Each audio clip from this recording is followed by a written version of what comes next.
Dios les bendiga, hermanos. El estudio de hoy se llama Dios habla a través de Daniel. El texto para el estudio es Daniel capítulo 2 versos del 1 al 49. El versículo clave es Daniel 2:44. Y en los días de estos reyes, el Dios del cielo levantará un reino que no será jamás destruido, ni será el reino dejado a otro pueblo. Desmenuzará y consumirá a todos estos reinos, pero él permanecerá para siempre. Como mencionamos en la lección anterior, el libro de Daniel fue escrito para personas que estaban reconfigurando su identidad, la cual estaba ligada al concepto de la tierra que Dios les había dado. Seguramente se preguntaban, ¿aún le importa a Dios su pueblo? ¿Está Él realmente en control de las naciones? Tenga presente esta lucha a medida que vamos avanzando en el estudio. Aunque los sueños no siempre coinciden con la realidad, a menudo influyen fragmentos de nuestras experiencias recientes o recuerdos esenciales. Son una de las herramientas que Dios nos ha dado para procesar lo que sucede en nuestra vida. Pero los sueños espirituales son diferentes. El que está registrado en Daniel 2 predijo una serie de eventos que Dios llevaría a cabo a lo largo de varios siglos. Daniel 1:17 especifica que a Daniel Dios le dio la capacidad esencial de interpretar el significado de visiones y sueños. El capítulo 2 muestra cómo se manifestó ese don. Los eventos de Daniel 2 probablemente resulten familiares a quienes hayan leído la historia de José en Génesis 37 al 50. Al igual que Daniel, en su juventud, José fue cautivo a una nación extranjera, en Génesis 37:28. Allí demostró la excelencia divina y la capacidad de interpretar sueños. Nabucodonosor busca respuestas.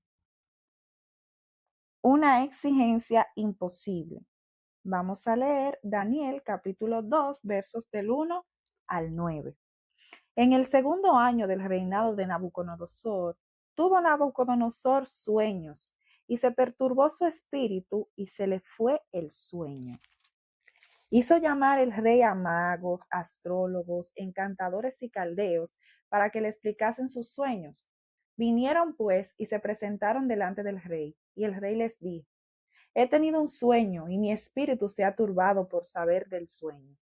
Entonces hablaron los caldeos al rey en lengua aramea: Rey, para siempre vive. Di el sueño a tus siervos y te mostraremos la interpretación. Respondió el rey y dijo a los caldeos: El asunto lo olvidé. Si no me mostráis el sueño y su interpretación, seréis hechos pedazos, y vuestras casas serán convertidas en muladares. Y si me mostráis el sueño y su interpretación, recibiréis de mí dones y favores y gran honra. Decidme pues el sueño y su interpretación. Respondieron por segunda vez y dijeron: Diga el rey el sueño a sus siervos y le mostraremos la interpretación. El rey respondió y dijo: Yo conozco ciertamente que vosotros ponéis dilaciones porque veis que el asunto se me ha ido. Si no me mostráis el sueño, una sola sentencia hay para vosotros. Ciertamente prepararéis respuesta mentirosa y perversa que decir delante de mí, entre tanto que pasa el tiempo. Decidme pues el sueño, para que yo sepa que me podéis dar su interpretación. Amén.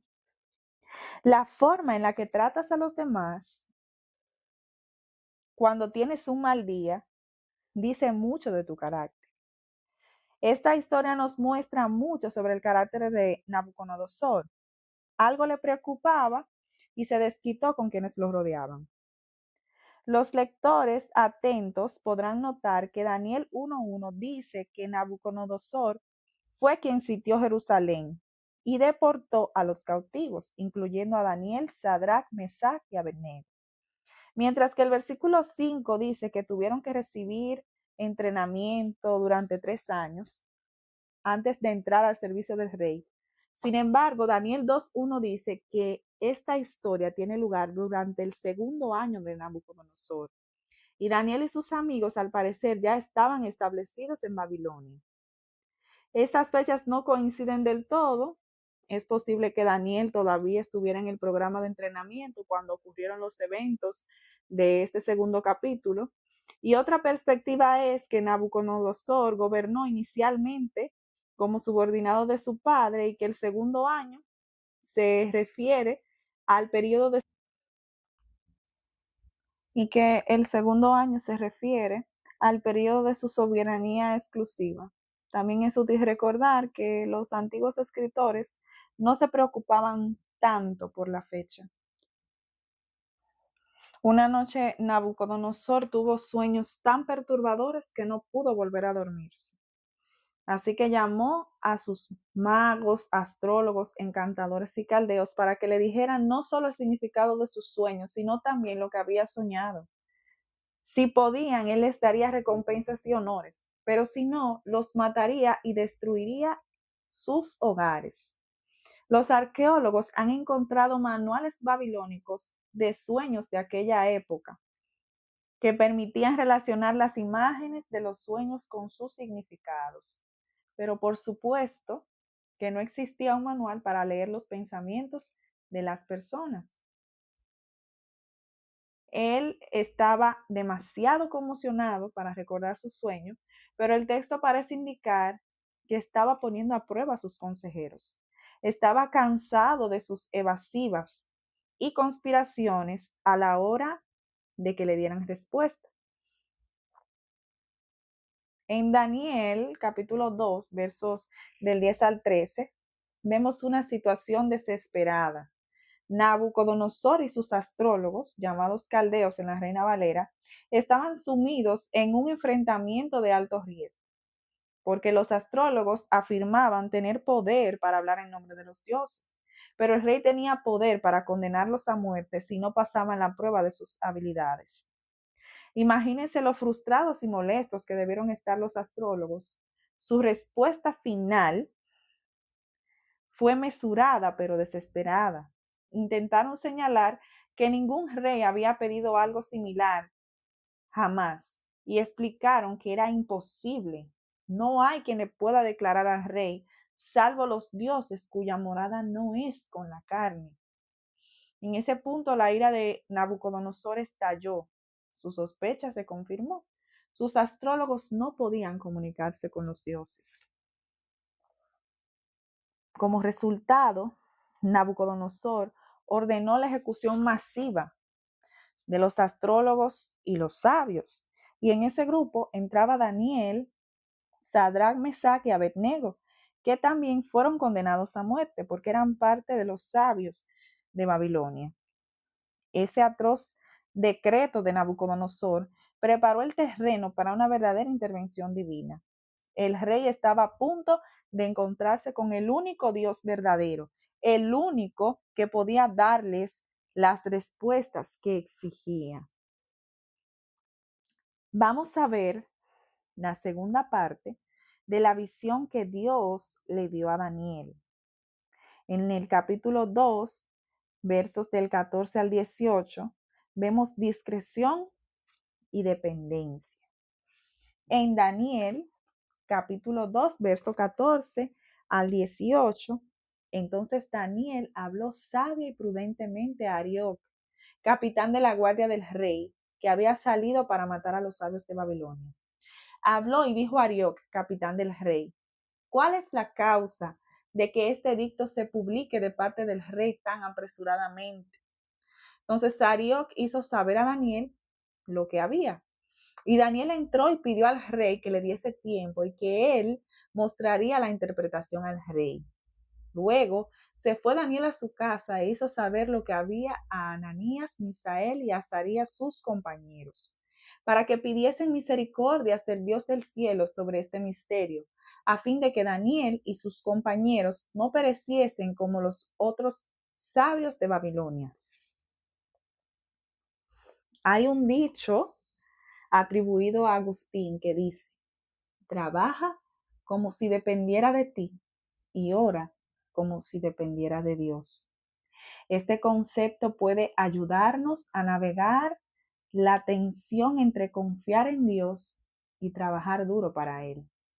Daniel fue un ejemplo de este enfoque. Cuando de repente descubrió que se enfrentaba a la ejecución, primero usó las habilidades que Dios le había dado para sortear la situación política y luego pidió misericordia a Dios. Por segunda vez, en 2 capítulos, Daniel, Sadrach, Mesach y Abednego se vieron envueltos en un peligroso conflicto. Pero aún en ese conflicto vemos la fe en Dios que tenían Sadrach, Mesach y Abednego. Ellos hablaron con autoridad en fe delante del rey, le dijeron que le dieran unos días para ellos orar y que Dios le iba a mostrar la respuesta. Es decir, que ellos tenían esa confianza y esa certeza de que ellos iban a tener la revelación de ese sueño que el rey tuvo. Ellos dijeron que le dieran unos días y no fue para ganar tiempo solamente, fue para buscar en la presencia de Dios y para obtener respuestas. Por eso Dios le dio esa visión a Daniel. Dios le mostró el sueño del rey, porque es que tuvieron fe, buscaron fervientemente a Dios en oración, pero hablaron con esa autoridad y con esa fe, declararon que tendrían la respuesta de ese sueño. Hablaron con el rey y le pidieron unos días para ellos darle respuesta. Y no fue solamente buscar y pensar qué será lo que el rey ha soñado, no. Ellos pidieron a Dios dirección y le pidieron a Dios que les revelara, que mirara su condición, que ellos no eran los más sabios, pero sí eran los que tenían más fe. Recordemos que sin fe es imposible agradar a Dios. Así que Dios le mostró a Daniel el sueño del rey. Vemos en la siguiente parte que Nabucodonosor cree. Daniel comparece ante el rey. Los mejores narradores saben cómo crear suspenso y preparar las partes más sustanciosas de una historia para lograr el máximo efecto. De la misma manera, el autor de Daniel acentúa el drama y el suspenso aquí en este capítulo. En lugar de revelar el sueño después de mencionarlo por primera vez en el versículo 1, hay un intercambio dramático entre el rey y la corte. Entonces Daniel y sus amigos oran para que Dios les revele el sueño. Luego reciben la respuesta y alaban a Dios por responder. Entonces Daniel comparece ante el rey. Pero los lectores aún no tienen idea de qué trata el sueño. Cuando por fin Daniel comparece ante el rey para interpretar su sueño y resolver la crisis, Arioc parece atribuirse parte del mérito, mientras que Daniel se lo atribuye todo a Dios. Observe cómo Daniel le habla a Dios, le habla de Dios, al rey de Babilonia. Llama a Dios un Dios en los cielos y luego el Dios del cielo. Este no es un término común en el Antiguo Testamento para referirse a Dios. Aparece solo 22 veces y ninguna de ellas ocurre en la época de Moisés y la caída de los reinos de Israel y Judá. ¿Qué nos dice esto? La frase habría sido un estímulo para los israelitas exiliados. Dios no solo es soberano sobre la extensión de la tierra donde se asentó Israel, sino que Él es el Dios del cielo y de toda la tierra. La frase habría sido una introducción a Yahvé. Para las personas fuera del pacto, Dios del cielo es una frase que las personas no israelitas podrían haber entendido. En Hechos 17:22, Pablo atribuye a los atenienses el mérito de ser muy religiosos, pero prosigue a revelar la verdadera identidad del Dios desconocido al que habían estado adorando. De manera similar, Dios del cielo era una forma de describir la deidad que los pueblos de Babilonia y Persia conocían. Las humildes palabras de Daniel al comienzo de su interpretación deberían hacernos humildes también a nosotros. Este sabio de sabios comprendía la verdadera fuente de toda la sabiduría humana. Como afirma un comentarista, las grandes cuestiones existenciales de la vida y la muerte siguen siendo irresolubles para los sabios del mundo. Sin la revelación divina, solo hay conjeturas y opiniones subjetivas. Solo en Yahvé, el Dios de las Escrituras, se encuentra la verdad definitiva. Quienes reciben revelación de Dios deben de cuidarse de la tentación de enorgullecerse y menospreciar a quienes aún no han escuchado ni comprendido la verdad. Continuemos buscando humildemente la guía y la revelación de Dios.